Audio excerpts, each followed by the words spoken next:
Welcome everybody to today's class on mode of transmission of disease.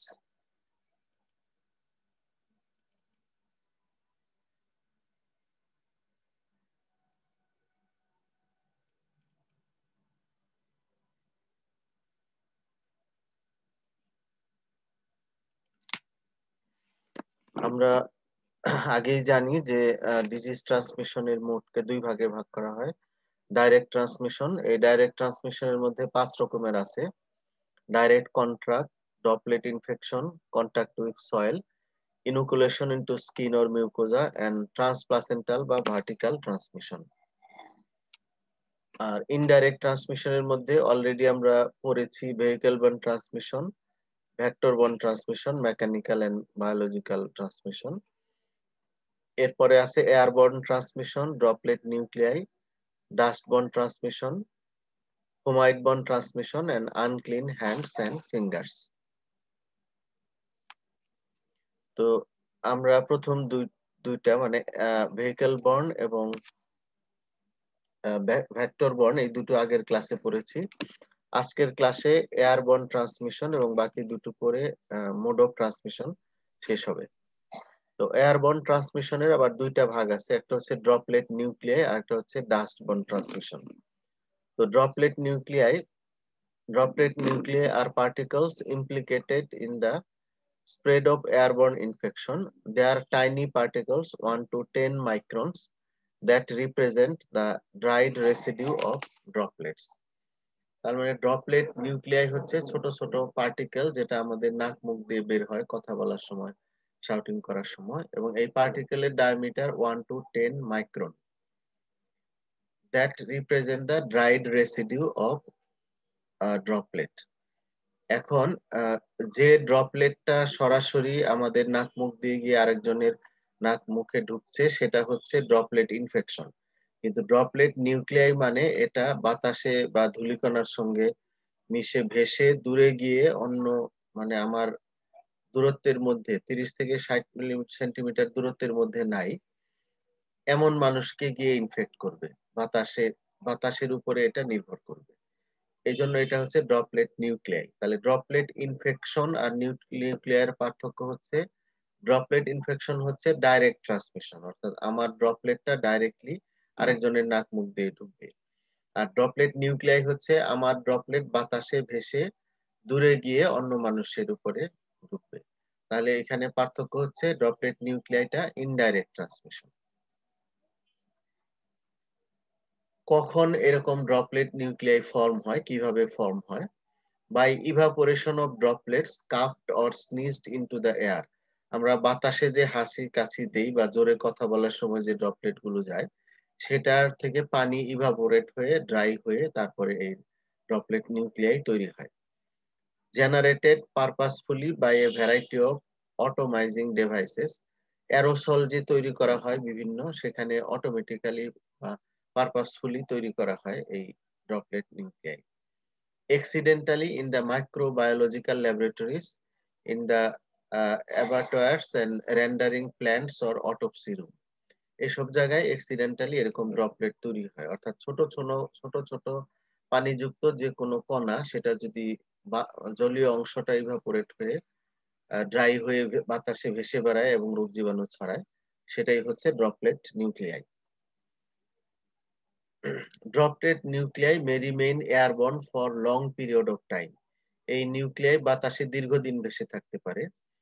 They floats in the air and may be disseminated by air current from the point of origin. যেখানে এটা উৎপত্তি হলো সেখান থেকে বাতাসের স্রোত যেদিকে সেদিকে ভেসে যেতে পারে। Particles 1 to 5 microns are easily drawn into the alveoli of the lungs and may retain there.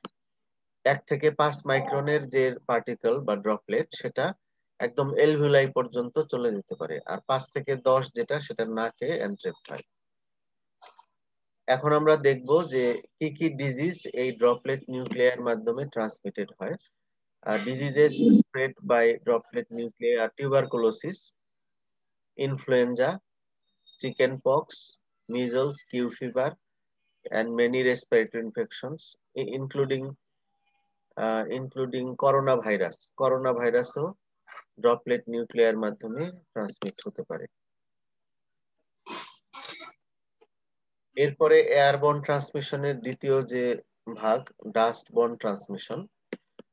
Some of the larger droplets which are expelled during talking, coughing, or sneezing settle down by their sheer weight on the floors, carpets, furniture, clothes, beddings, linen, and other objects in the immediate environment and become part of dust.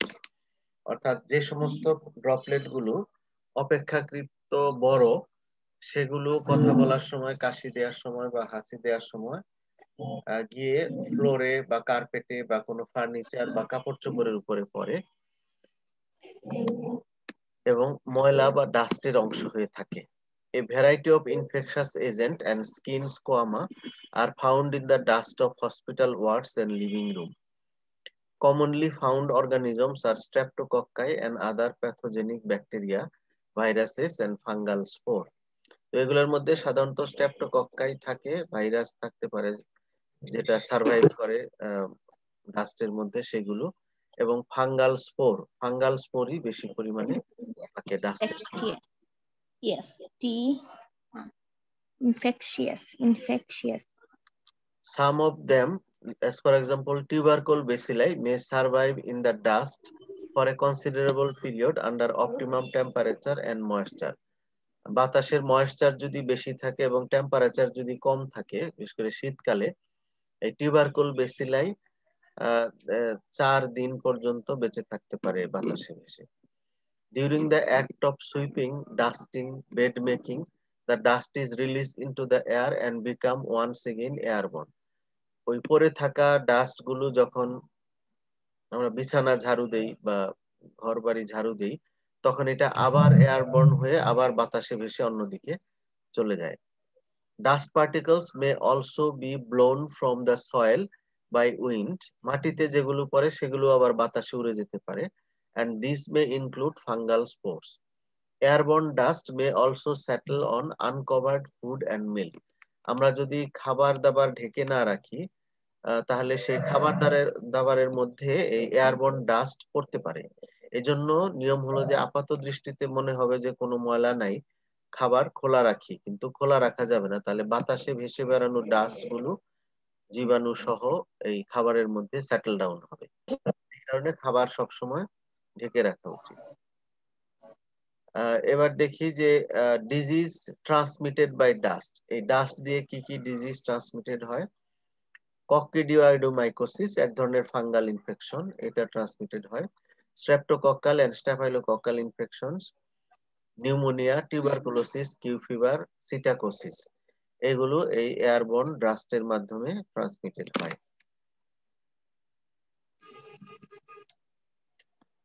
এর পরের যে indirect mode of transmission সেটা হচ্ছে ফোমাইট born transmission. তো প্রথমে আমরা দেখি ফোমাইট কি। ফোমাইটস এটা প্লুরাল নাম্বার, সিঙ্গুলার হচ্ছে ফোমস। তো fomites are inanimate articles or substance other than water or food contaminated by infectious discharge from a patient and capable of harboring and transferring the infectious agent into a healthy person. তাহলে পানি এবং খাবার ছাড়া যে কোনো জড় পদার্থ যেটা ইনফেকশাস এজেন্টকে হারবার করে এবং ট্রান্সফার করে ইনফেকশাস এজেন্ট একজন হেলদি মানুষের কাছে, সেটাই হচ্ছে ফোমাইট। অর্থাৎ পানি আর খাবার ছাড়া যত জড় বস্তু আছে সবই। তো কি কি আমরা দেখি? Fomites includes solid clothes, towels, linen, handkerchiefs, cups, spoons, pencils, books, toys, drinking glasses, door handles, taps, lavatory chains, syringes, instruments and surgical dressings. তাহলে এগুলো সবই হচ্ছে ফোমাইট। এগুলোর মাধ্যমে যে ডিজিজ ছড়ায় সেটাই ফোমাইট বর্ন ট্রান্সমিশন। এখন আমরা দেখি ডিজিজ ট্রান্সমিটেড বাই ফোমাইটস। কি কি ডিজিজ ফোমাইটস দিয়ে ট্রান্সমিটেড হয়? Diphtheria, typhoid fever, bacillary dysentery, hepatitis A, eye and skin infections.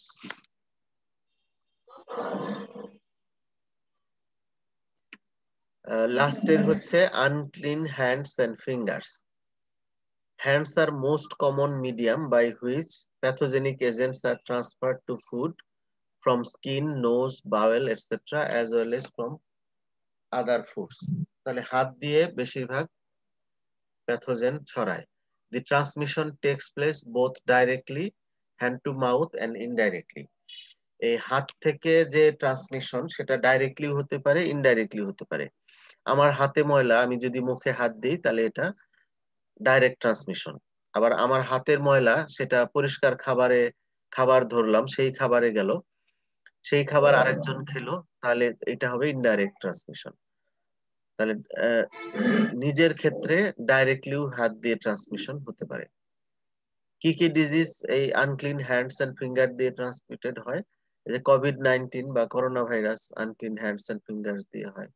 তারপরে staphylococcal and streptococcal infection, typhoid fever, dysentery, hepatitis A and intestinal parasite যেগুলো আছে, কৃমি, এমিবা, এগুলো এই আনক্লিন হ্যান্ডস এন্ড ফিঙ্গার্স দিয়ে ট্রান্সমিটেড হয়।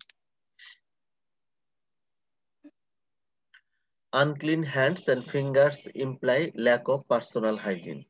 তাহলে কেউ যদি পার্সোনাল হাইজিন মেনটেন করে তাহলে হাত এবং ফিঙ্গার আনক্লিন থাকবে না। কারো হাত আনক্লিন, ফিঙ্গার আনক্লিন মানে তার মধ্যে পার্সোনাল হাইজিনের ল্যাকিং আছে। Lack of personal hygiene coupled with poor sanitation favor person to person transmission of infection. An example is the 1984 dysentery epidemic in India.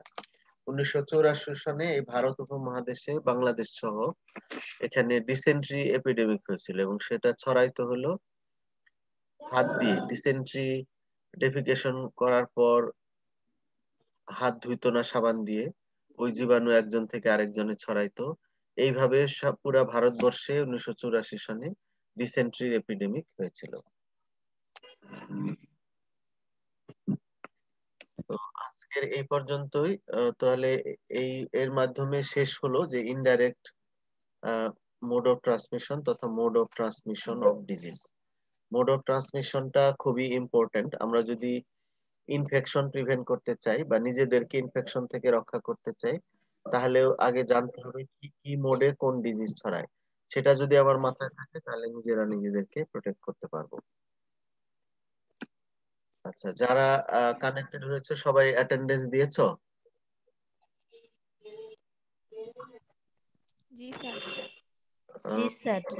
এখানে 14 জন অ্যাটেন্ডেন্স দিয়েছো, কিন্তু কানেক্টেড আছো 25 জন। বাকিরা কোথায়? তাহলে দাও নাই। আজকে অ্যাটেন্ডেন্স এসেছে আমার কাছে 14 জন, কিন্তু তোমরা জুমে কানেক্টেড দেখাচ্ছে 25 জন।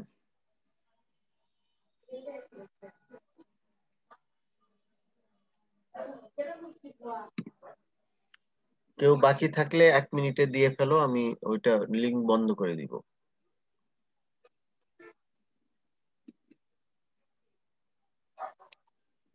কারো কোনো প্রশ্ন আছে?